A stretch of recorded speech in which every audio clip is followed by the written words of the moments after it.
Hand writing கிளாஸ்ல என்ன பார்க்க போறோம்னா நீ இங்கிலீஷ் 4 லைன்ஸ் நோட்ல எழுதுவேல அது எப்படி எழுதணும்னு சொல்லி பார்க்கலாம்.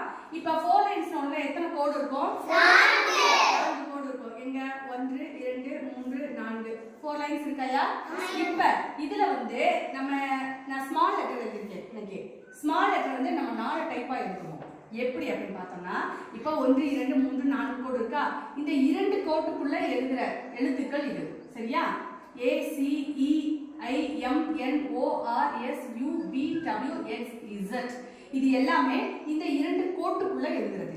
சரி, டைப் 2ல பாத்தீங்கன்னா இங்க என்ன 1 2 3 4 இந்த 4 கோடு இருக்குல்ல, முதல் 3 கோட்டை டச் பண்ணி எழுதுற எழுத்துக்கள் இதுதான். B D H K L T. அடுத்து பாருங்க டைப் 3ல பாத்தீங்கன்னா 1 2 3 4 மேல இருக்க கோடை விட்டுறணும். அடுத்து 3 கோடு 1 2 3 இந்த 3 கோட்டை டச் பண்ணி எழுதுற எழுத்துக்கள் என்னென்னது? G J P Q Y. அடுத்து பாரு டைப் 4ல 4 கோடையுமே டச் பண்ணி எழுதுற எழுத்து ஒண்ணே ஒண்ணுதான், ஒரே ஒரு லெட்டர் தான். நான் எழுத்துன்னு சொல்றது லெட்டர், உனக்கு புரியறதுக்காக சொல்றேன். அது என்ன லெட்டர்? எஸ். இத ஃபர்ஸ்ட் நீ பயிற்சி எடுத்துக்கோ. இதை நீ பிராக்டிஸ் எடுத்துக்கிட்டாலே உனக்கு ஹேண்ட் ரைட்டிங் நல்லா வந்துடும். சரியா?